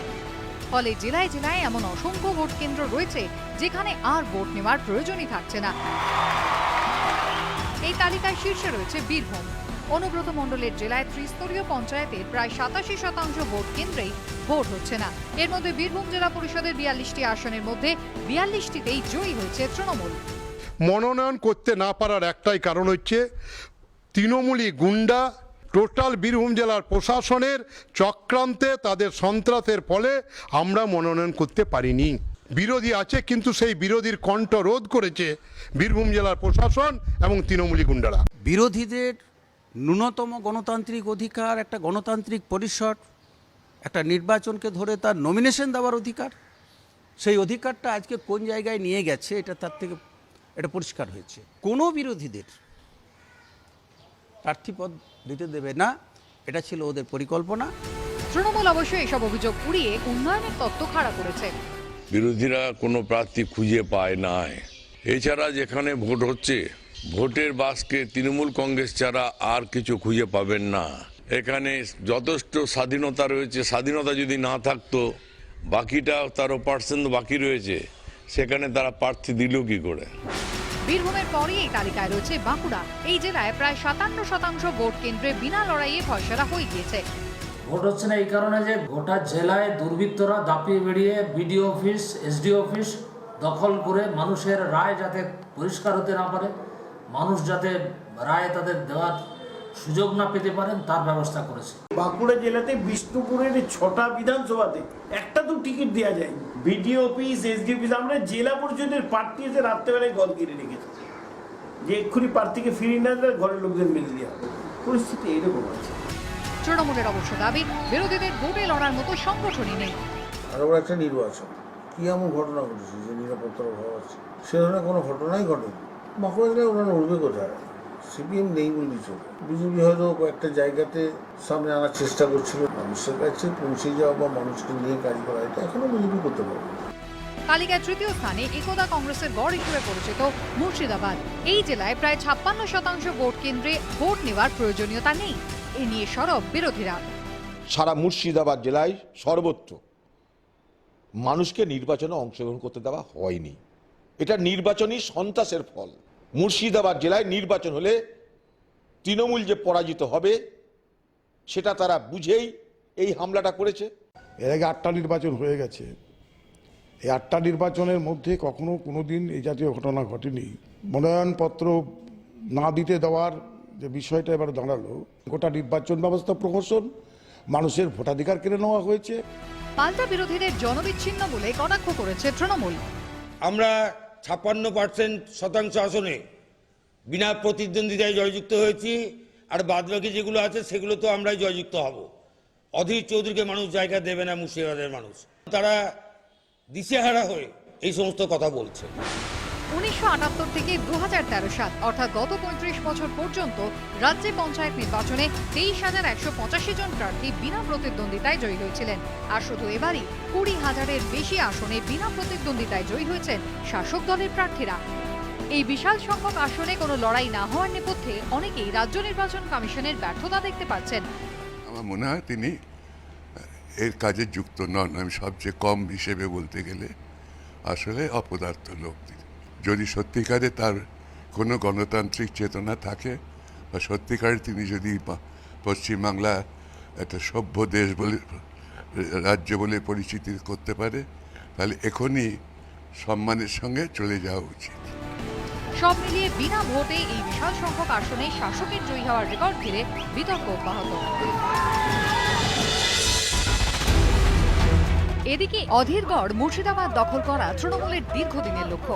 2013 ভোটে না জিতলেও 2 বছরের মধ্যেই দল ভাঙিয়ে জেলা পরিষদ দখল করেছিল শাসক দল। এবার অবশ্য 14 মে পর্যন্ত আর অপেক্ষা করেনি তারা। জেলা পরিষদের 70টি আসনের মধ্যে 48টি আসনেই বিনা যুদ্ধে দখল করেছে তৃণমূল। তবে এরই মধ্যে আরও একটি ছবিও সামনে এসেছে। মুর্শিদাবাদে আদি তৃণমূলের সঙ্গে নব্য তৃণমূলের দৃষ্টিভঙ্গির পার্থক্য। এবারের পঞ্চায়েত ভোটে মুর্শিদাবাদের যেখানে যেখানে বিনা প্রতিদ্বন্দ্বিতায় জয়ী হয়েছে তার সিংহভাগ জায়গাতেই তৃণমূলের দায়িত্বে রয়েছেন অন্য দল থেকে আসা নেতারা। যেমন কান্দি, এখানকার বিধায়ক অপূর্ব সরকার সদ্য কংগ্রেস ছেড়ে তৃণমূলে যোগ দিয়েছেন।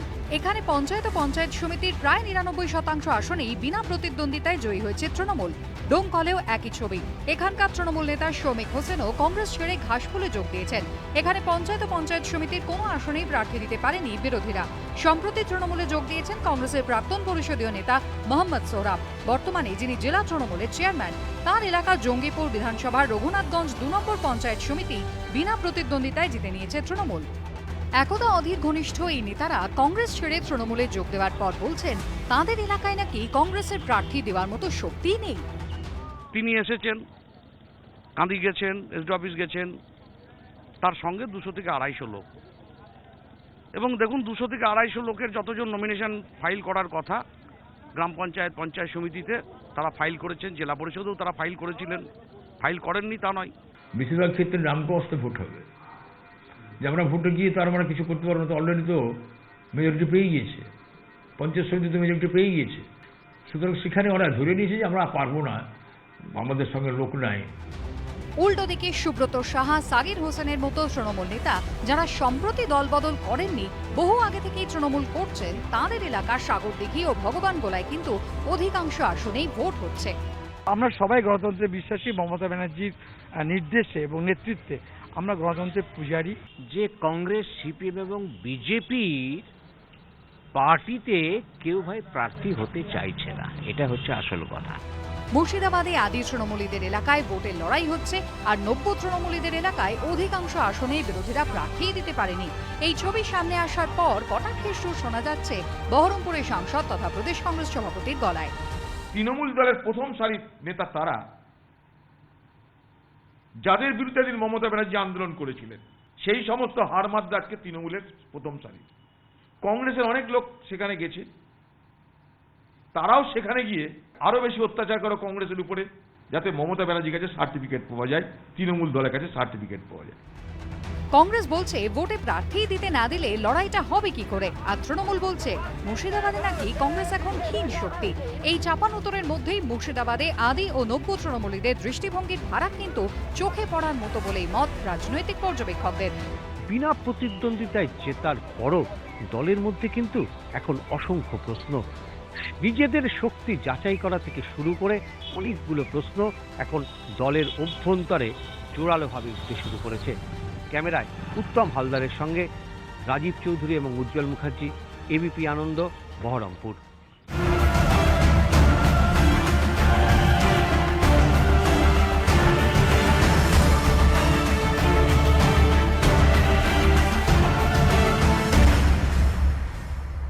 ঘণ্টাখানেক সঙ্গে সুমন। নিবেদন করছে আধুনিক টিএমটি বার্স, ভরসা হমেশা। SBI HM School of Management under Macaut, Government of West Bengal. Sensodyne, sensitive দাঁতের চেয়ে বিশেষজ্ঞের ভরসা। পার্টনার বাই রাজা গোল্ডেন মারি বিস্কিটস, সোনালী স্বপ্নের স্বাদ চিরন্তন। বড়মা সিরোনা হসপিটাল, পাঁশকুড়া, জেলার মানুষের গর্ব।